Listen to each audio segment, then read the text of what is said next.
Good afternoon, everyone, and thank you for joining us to this final journal club of the Physiological Society and the Journal of Physiology. My name is Irene, and I'm the host for this session. I'm very pleased to say that Giulia, Paparella, and Lorenzo Rocchi have joined me today as the authors of the paper that we're going to discuss. And Mathew Piasecki is joining us as well as editor for this paper.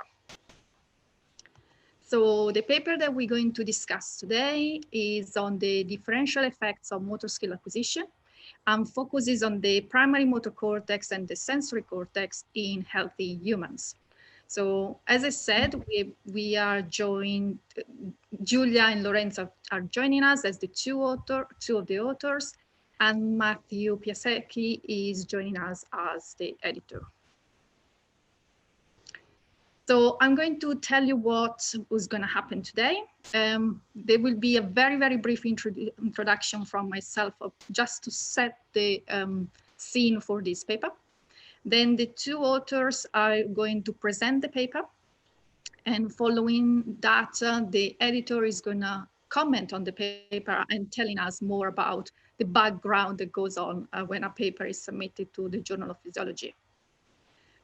After that, we'll have a discussion which is open to all of you, where you can pose your question in your Q&A session. So as now we are all familiar with Zoom, you know there is a Q&A session, and please ask your questions during the session, not just at the very end. I'm going to monitor the questions, and then I will pose the question to the authors and the editor at the end. You can ask your questions anonymously, or it would be nice if you want to include your name and institution so we know who you are and where you are. Please note, however, that everything is recorded and it will be available to all of you and everybody who is registered for this meeting in an email that you should receive in about a week, which will also include the feedback survey for this session. Today, as is the last session of the year, we also have a networking session to follow where we're going to be in a Zoom meeting and everybody can ask questions and discuss science later on, so after the journal club itself. So I would like to give you a very brief introduction just to set the scene for this paper. This paper focuses on motor control. And essentially, in motor control, we ask how the brain controls human movement. This particular paper focuses on cortical control, so control of the cortex, and tries to understand how the motor and the sensory cortices control human movement. The way they do in this paper is they test a skill acquisition, which you can think about learning a motor skill. And they focus on the primary motor and sensory cortices to understand their relative role in motor skill acquisition. And obviously, these type of questions can be asked using different models. And one of the reasons why I chose this paper is because they use human participants rather than animal or computational models. I think this is a very strong point about this paper. And again, to answer these type of questions, we have quite a number of techniques that we can use. Some of them are more invasive than others. And in this paper, the key technique is TMS, or transcranial magnetic stimulation. However, the authors also used some other techniques. In particular, they recorded muscle activation with EMG. And they monitor the skill acquisition with accelerometry, force transducer, and also use ulnar nerve stimulation. So this was a very brief and basic introduction, but I would like to thank once again Giulia and Lorenzo for joining us. And then I'm going to stop sharing my screen and give them the mic. Thank you. Right, Giulia, you want to start? Maybe introduce yourself. We will just proceed with a brief introduction of what we do, really, and then with the paper itself, which is much more interesting, I would say. Okay, so I'll share my screen as well. And first, I would like to thank Irene for the opportunity to talk about our paper. Can you see my screen, right? Okay. Yeah. So as she said, several studies have pointed to a prominent role of the primary motor cortex and the sensory cortex in motor learning in healthy humans. Most of the studies demonstrate an increase in corticospinal excitability, as you can see from the first figure on the right side of this slide, taken from one of the most cited paper on this topic, and showing an increase in the amplitude of the motor evoked potentials after ballistic movements. Also in our laboratories in Rome, we reproduced the same results in different studies. I chose a figure from one of the last, Bologna 2019, where again we demonstrated an increased M1 excitability after learning. Other learning-related effects include changes in intracortical excitability as assessed by the short interval intracortical inhibition, as well as changes in the excitability of the somatosensory cortex, as demonstrated by the modulation of the cortical component of the sensory evoked potentials. However, studying deep this subject, we realized that the results were not always consistent. There was a large variability in the data. One explanation, of course, is the inter-individual variability in cortical plasticity induced by motor learning, similar to what has been observed with the exogenous plasticity inducing protocols. An alternative explanation, however, is that this variability is due to the motor task being investigated. In fact, motor tasks range from motor imagery task to reaction time task, simple one joint movements, until more complex tasks such as visuomotor task or aerobic exercises. A large variability also characterized the neurophysiological measures being investigated, which included, in some studies, a single measure of cortical excitability, or in other studies, there was a more complete evaluation of neurophysiological assessment. Finally, the experimental design differed from each study. So all these factors could be confounded. And to date, it's not clear whether these differential effects are due to different tasks investigated or to inter-individual variants. And notably, only a few studies have investigated the different motor tasks in the same sample of subjects. Finally, there's not consensus on the relationship between learning-related excitability changes in M1 and S1 and motor behavior. In the present study, we aim to investigate the possible differential effects on M1 and S1 of different types of motor skill acquisition tasks within the same group of participants. One representing a model-free learning task and the others representing model-based learning task. We also investigate possible correlations between the baseline neurophysiological measures, skill acquisition-related effects, and motor performance. So we enrolled 15 young participants with no previous history of neurological or psychiatric disorders. Subjects underwent 3 different sessions, one for each motor task.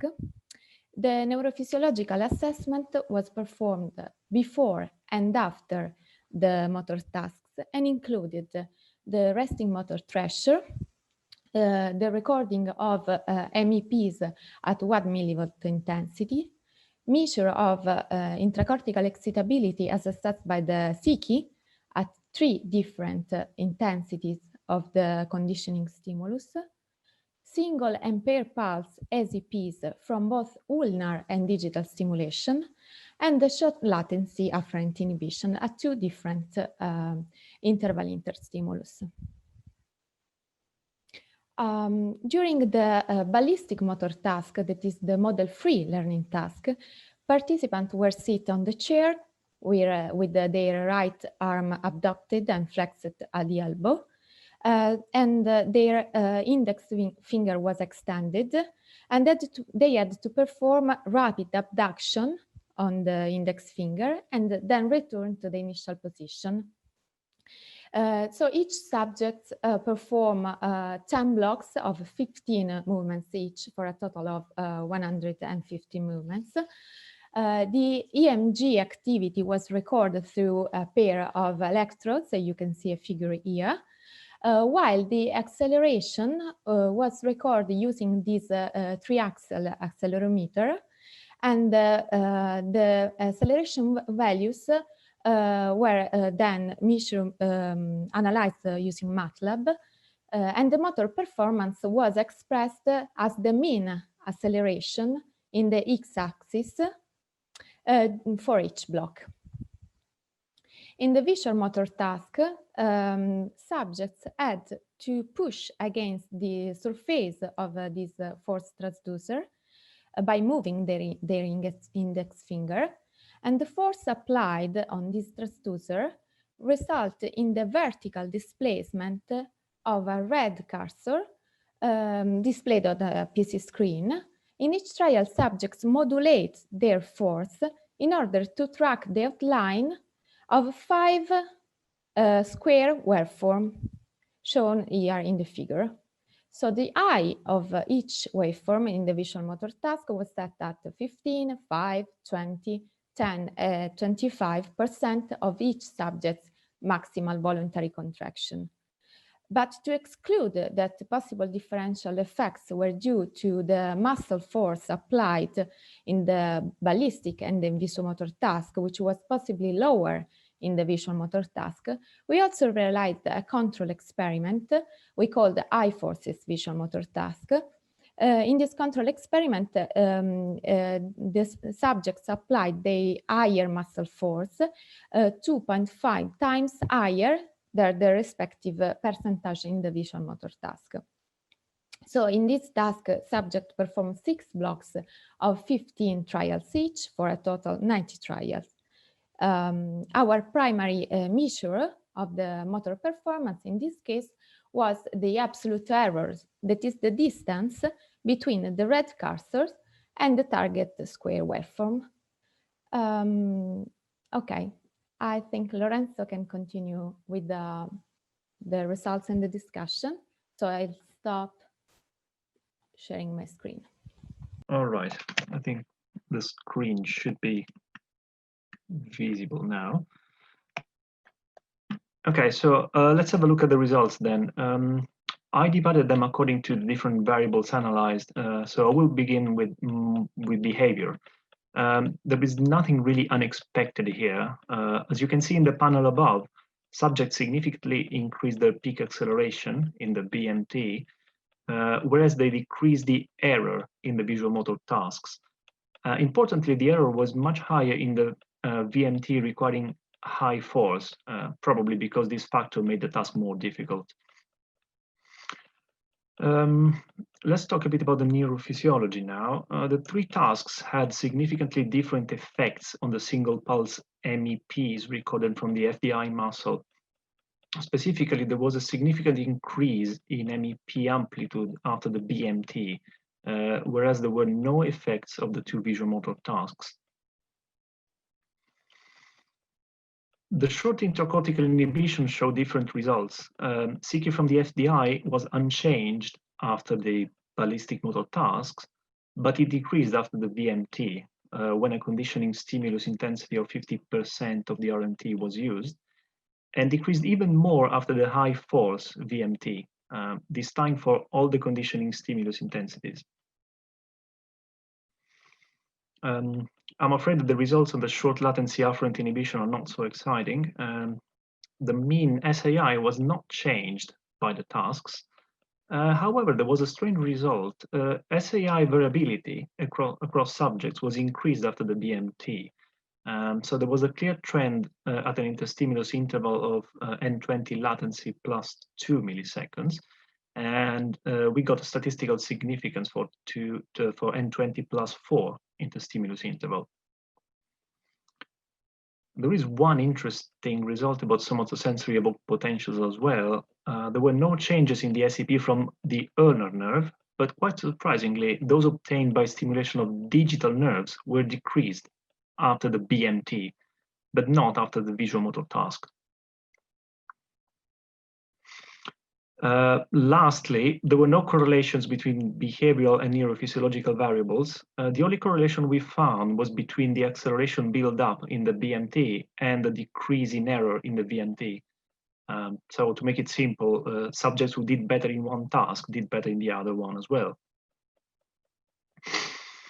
So let's discuss the findings briefly, dividing them by relevant cortical areas and starting with the primary motor cortex.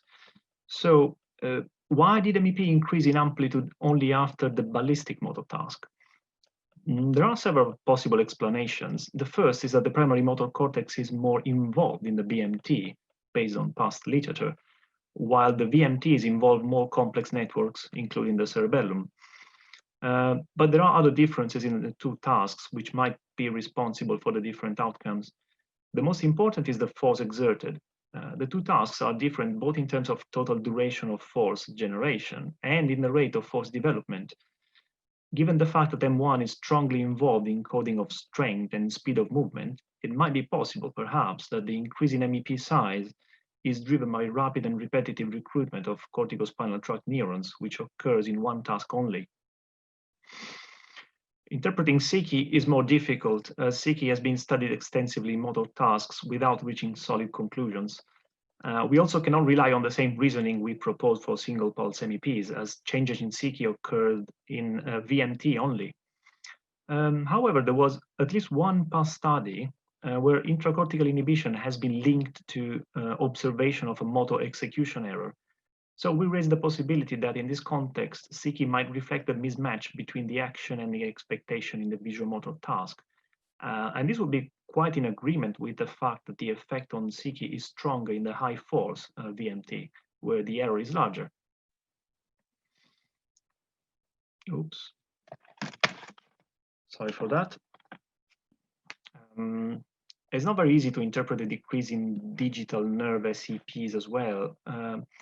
The first thing to remark is that changes did not occur with mixed nerve SEP, and this points to a certain specificity of the effector itself, which is the finger in these tasks. The two hypotheses we came up with are that maybe the BMT requires more sensory gating, or perhaps the role of S1 is somewhat less important since there is no sensory endpoint for ballistic movements. So basically there is nothing to learn from a sensory perspective. As I briefly mentioned before, we also found an increase in SAI variability after the BMT, but I'm afraid we don't have an explanation for this. So comments on this finding are very welcome. So to recap, the study suggests that the role of the primary somatosensory and motor cortices vary in different motor learning tasks. I think that to finish the discussion, it is useful to add a remark about the lack of correlation between behavioral and neurophysiological variables. Unfortunately, this is not unusual and has been noticed already in similar studies. So why does this happen? Maybe there might be a problem with the probe itself. So even if causative changes occur in S1 and M1, the MEPs and the SEPs might just not be the right tools to detect them. There are other possibilities though. For example, the structures mainly involved in the learning processes may not be S1 and M1, and that's just not being tested by MEPs and SEPs. Or lastly, and this might be slightly discouraging, the observed neurophysiological changes might not be the underlying mechanisms, but just represent epiphenomena of motor skill acquisitions. Okay, I think that's it. So I'm going to leave you with quite a few question marks, I'm afraid. Thanks for your attention. Okay. Right. Thank you, Giulia and Lorenzo. And with that, I would like to give the mic to the editor, Mathew Piasecki. If any quick comments, and may I remind all the attendants that you can pose your questions in your Q&A as we go along. Thank you, Mathew. Thank you. Yeah, very nice presentation. So I'll just say a few words about the submission system to Journal of Physiology. It's a fairly standard system. It'll come through editorial staff, then to a reviewing editor who will send it out to review. And it's these reviews, these expert reviews, that inform the decision that the reviewing editor and ultimately the senior editor will make. So just to add to some of the points already covered, I think what made this particularly attractive for the Journal of Physiology, first of all, was the most important question: does it advance current findings? And it was widely agreed that this certainly does, although there's literature out there relating to both M1 and S1 in model-free and model-based skill acquisition and motor learning tasks. Some of the literature is conflicting, and this certainly shed light on that and offered new data.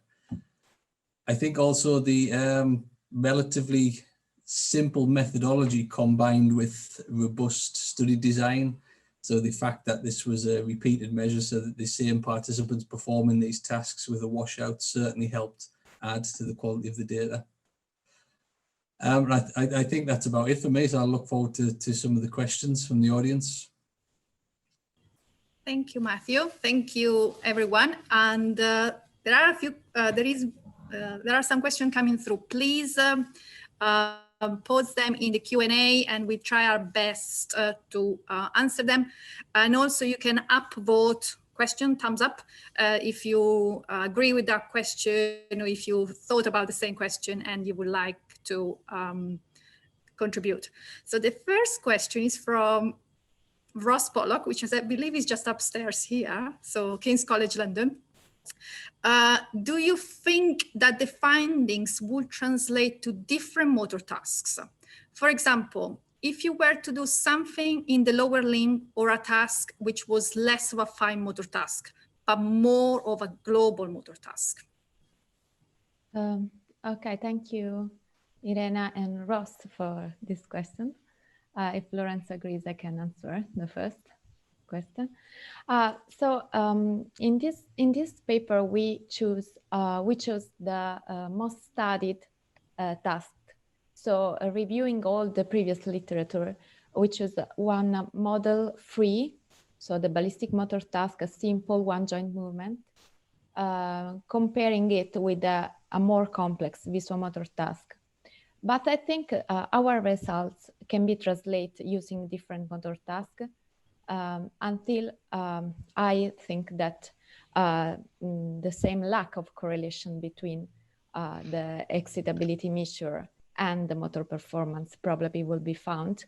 And this is because maybe the TMS techniques let us just to study very simple measure and maybe found the correlation. It would be difficult in this case for simple and for more complex tasks as well. Thank you. Thank you, Giulia. Lorenzo, do you need to add anything, or you agree, Giulia?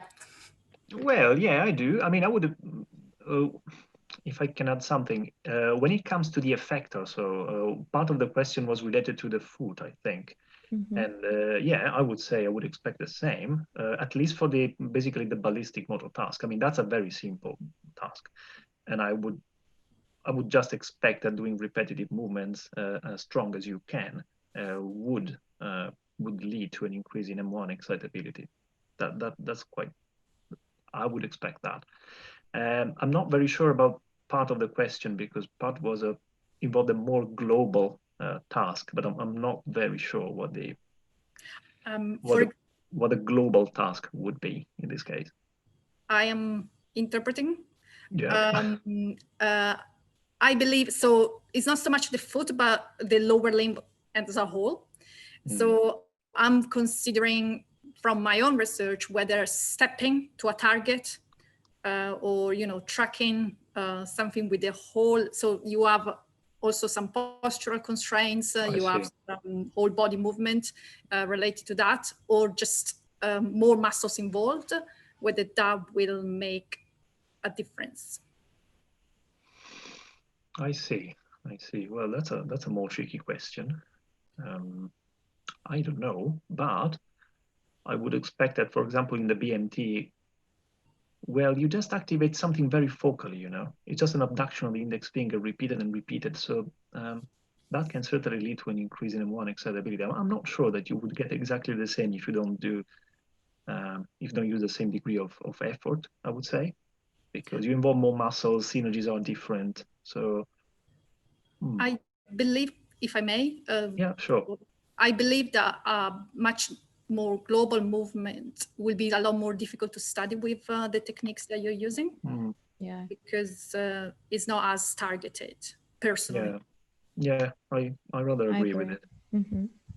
So I think it's an open question in a way. Yeah, maybe the CK result if you had some fine movements with the leg as well, but it's quite difficult to apply. Maybe to push with a, you know, with the foot.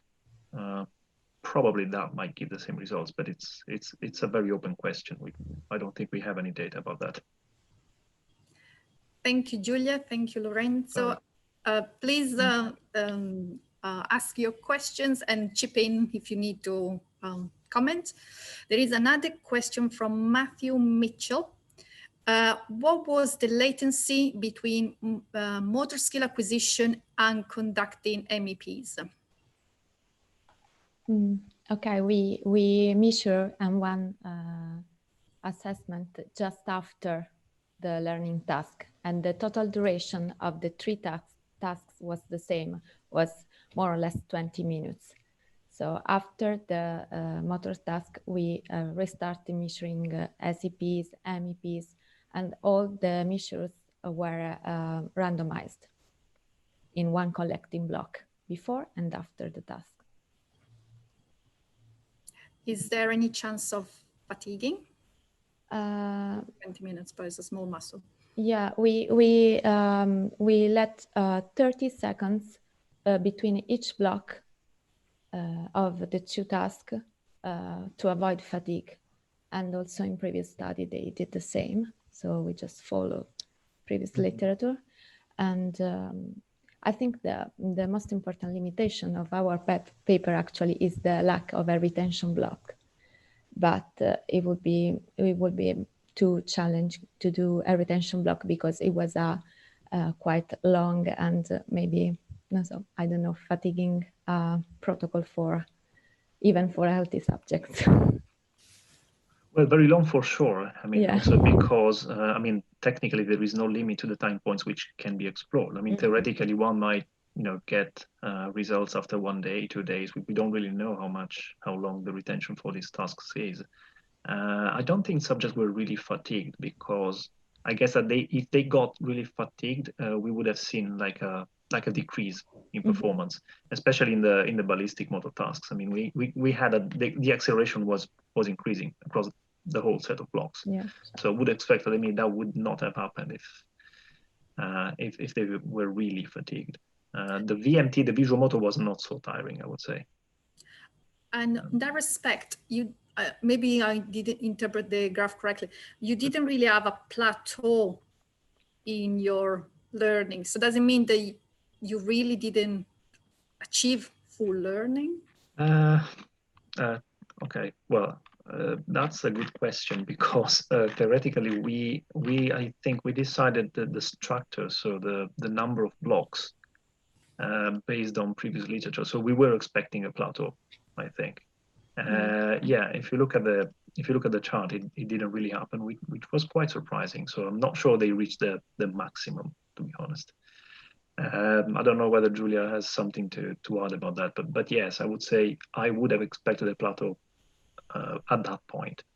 Yes, I agree. But the last 2 or 3 blocks did not significantly differ each from the other. So maybe we were close. Yeah, we were close to a plateau. But you know, it's very difficult to understand whether I think that these tasks are really dependent on motivation from the subjects. So sometimes I feel that if you reach a plateau, it doesn't mean necessarily that subject cannot do better. It's just that they get bored. I mean, you do 15 blocks of 15 movements, and it's very repetitive. It's always the same task. And so sometimes I feel that they might do something better, but they get bored. So it's a bit difficult to disentangle motor learning or skill acquisition in a strict sense from motivation. Okay, there is another question from Ross Pollock, King's College London. So this question is more about getting you to comment on the applied aspect of the research. Yeah. So one of your conclusion is our result emphasize the importance of selecting the most appropriate motor learning task for the neurophysiological parameter to be studied in future investigations. So this is very relevant when it comes to doing future research. However, it does not address the findings in an applied sense. So why does it matter to the wider population? So what's the applicability of this research? As more of a comment, really.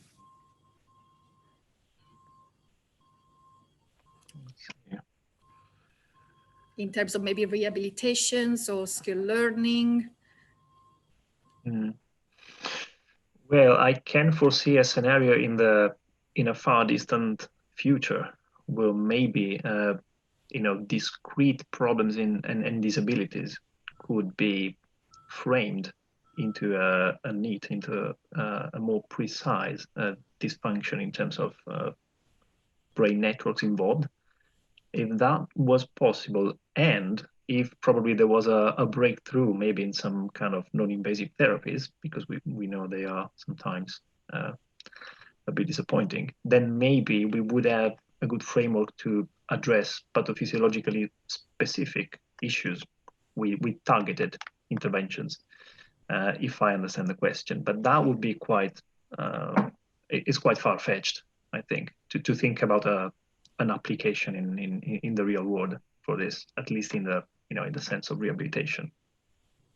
Would you see the application of the knowledge in, for example, applications like brain control of robotics digits or prosthesis?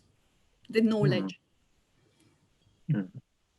I haven't really thought about that, as this is not my specific area of expertise. It's a bit difficult to comment. Giulia, do you have any ideas about this? Yeah, but maybe when we start to study the background, we were thinking about pathological condition in humans, such as, I don't know, Parkinson's disease, where different studies demonstrated altered learning processes. So I think our study can help in understanding the physiological mechanism and maybe have following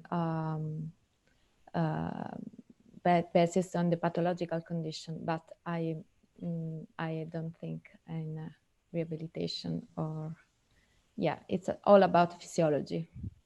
Could I just add to what an extension of Ross's comment, which might be what he's alluding to? If we were to apply it to different muscle groups as something that we might refer to being as functionally important, say or clinically relevant, the quadriceps. So the quadriceps are markedly different in terms of neural recruitment strategies. So here I'm referring to multi-unit recruitment and rate modulation. If the same study was applied to something like the quadriceps, do you think that anything would be different? Or would it be similar? Maybe the inertial forces in this type of muscle, which are bigger, would in some way influence the result. I don't know if Lorenzo agrees. Oh, the first thing I was thinking is about the feasibility. I mean, if you had to do ballistic movement of the quadriceps, well, sure, you can do them. Yeah. And there's no reason for me to expect something different, really, when it comes to ballistic movements. When it comes to force application in a more refined way, I don't even know whether the quadriceps is able to just to follow a track, really, as a fingers does. I mean, I'm not really experienced. Maybe what do you think? I mean, if you have, so. You think so? Yeah, with a extension and flexion of the leg. Yeah, I was just wondering about precision in controlling the the force really by the quadriceps. But yeah. I think because the quadriceps it can be, obviously is a gross motor control, but because of the motor unit recruitment and because of the size, actually the modulation activity, it's a lot potentially better than in a smaller muscle for fine motor control. Okay. There is scope, I bet, that's my guess. But I would like to ask a question whilst we wait for any other questions from, and we have a few more minutes. I'll ask a question to the authors and then to the editor. What is the next step for this type of research? What do you think, what would be, so earlier on we talked about very long projection, future projections. What's the next step for this particular type of research? Well, Giulia can start more easily about this because she's probably working on some extensions. Well, I am not, so I have to think about that. Yes, thank you, Lorenzo. I think that the same methodology can be used to confirm, first of all, our results, because we studied just 15 subjects, so it's a quite limited sample of participants. And also maybe we are adding some information. For example, we are performing the visual-motor task now, studying the connection between the two hemispheres, in particular by using the IHI, the intracortical inhibition protocol, through TMS techniques. And as I said, I think in a field of research which is interest is the application in patients. So I would like to start to repeat the same protocol in Parkinson's disease patients, but the COVID stopped me. Well, now that I'll think about, if you're finished, Giulia, I mean, if you want to say something more. No. So I was quite, I wouldn't say frustrated, but when I talked a bit about the absence of correlations, I'm always a bit dissatisfied with the probes we used. I mean, as you were saying before, probably one of the strengths of the study is that the design is robust and the probes are easy to implement, like simple SEPs and MEPs. But that might be a disadvantage on the other side. So, for example, if we talk about SEPs, we just considered a tiny component. So the component which is more reliable, it's used in clinical studies, you know, the M20, P25. It's very simple to do, but there's much more to do. So we just use one recording electrode, for example. The SCPs, if you stimulate, you know, a nerve, a peripheral nerve, the signal you get in the cortex is much richer than that. So maybe expanding our range of measures, both in the time and frequency domain and in the sampling of the scalp, might lead to some accurate probes, maybe. And the same might be said for CICI, for example. I mean, the result on CICI was really interesting and quite unexpected, because the one on MEP is probably, we might have guessed it before, but the one on CICI is very difficult to interpret. And CICI also is not as simple as it looks. For example, we just used 3 conditioning stimulus intensities, and the direction of a current was PA, so posterior to anterior with the TMS. There's evidence now that with regards to CICI, the orientation of the current does something. So if you reverse it, you are testing different forms of CICI. And we also used one stimulus interval, which is 2 milliseconds, I think. Yes. Well, there is a clear interaction. We saw that in a recent study between the current direction and the interstimulus interval. So if you do CICI and you reverse the current direction at 2 milliseconds, you get something different. You barely get any CICI. If you do it at 3, you get a good CICI. So the reason why we are not seeing such clear correlation is that maybe we are not testing the most relevant circuits. So there's quite a lot of space to play with parameters of both CICI and SEPs. So it might be that we are just seeing the probes in a simplistic way. And that actually sets me the question for the editor. More broadly, following on what Lorenzo just said, what do you think is, what are the most promising methods and techniques in this particular field for the future? How do you see this field going? I think the easy answer is that the authors are probably better placed to comment on future methods, but I would say that there are more advanced or more useful methods of EMG, particularly for voluntary contractions, non-invasive. So I'm talking specifically about high density EMG. I think that combined with some of the methods you've used here would certainly reveal more. Thank you. Thank you. So yes, so to see also motor unit activation rather than just a overall. Exactly, yeah. Thank you. A question from an anonymous attendee. Do you your result could change with age or sex differences? As I said, we tested just 15 subjects, so I have no idea. But there's recent review attesting this topic. It is a meta-analysis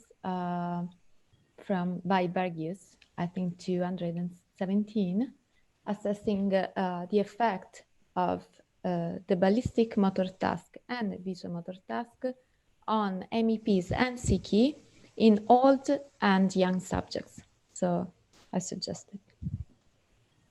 So, and I think there's a different effects on CK values depending on the age. I don't know about sex differences. Okay, and that is a sort of follow-up question then from Aminul Schuster. What would be your ideal sample size then, if you all had any options available? Well, to be honest, I would just. Oh, yeah, go on. Sample of 50. 50 is the for this type of studies. I mean, clinical neurophysiological studies in humans. Lorenzo, I don't know if you.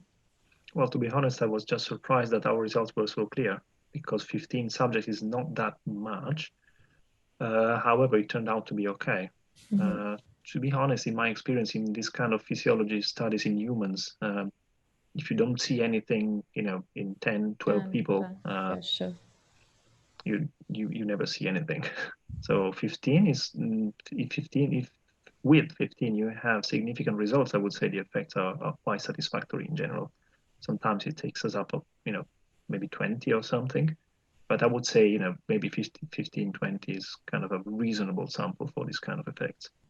Yes, it is reasonable. And I just said that on this sample, you can do analysis on sex or gender differences. Okay. Yeah, the sex question's a very interesting question, particularly in relation to this type of study where fine motor control is involved. So any study of sex comparison that will require a follow-up question, and that will be, could you quantify hormonal status of the females? So were they on the oral contraceptive pill, or what stage of the menstrual cycle were they at? Because there's mounting evidence to suggest things like fine motor control will differ across the menstrual cycle. So when we talk about having 15 in each study, I imagine it would have to be much larger than that for sex comparison. Mm-hmm.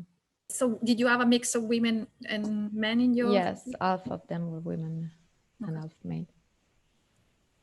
Yeah, I don't think we were very strict about that. No, that's probably an area of improvement for the future.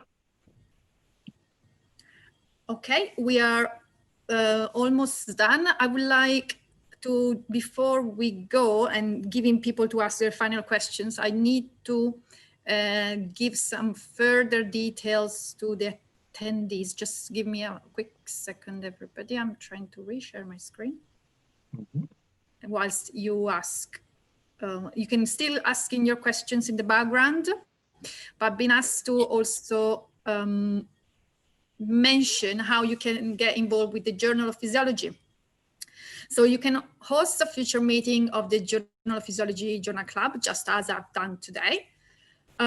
Also, you can write a Journal Club article on a recently published article, and that can be published in the Journal of Physiology as a Journal Club. This is very good usually for students and early career researchers.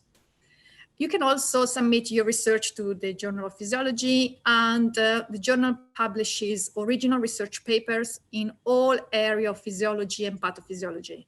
So today we focus more on neurophysiology, but there are, you know probably better than me, there is a host of areas of physiology, and they all are under the umbrella of the Journal of Physiology. So if you have any questions, please email events@physsoc.org or the Journal of Physiology directly. This is what I would like to mention to everyone. And also remember that there will be a networking session coming up soon. There will be a link that will be pasted in, actually, I just noticed that it's now in the Zoom webinar chat. Don't go there just yet. I would like to thank you all for attending, and Giulia, Lorenzo, and Mathew for presenting this work and discussing this work. I think it was quite a nice discussion, very scientific, and I really enjoyed it personally. So I would like to thank you all for taking the time and joining us. And once I say goodbye, you can join the networking session. Okay, thank you, Irene. Thank you. Thank you. Thanks a lot. Thank you, everyone. Thank you. And have a good Christmas break. We all deserve it.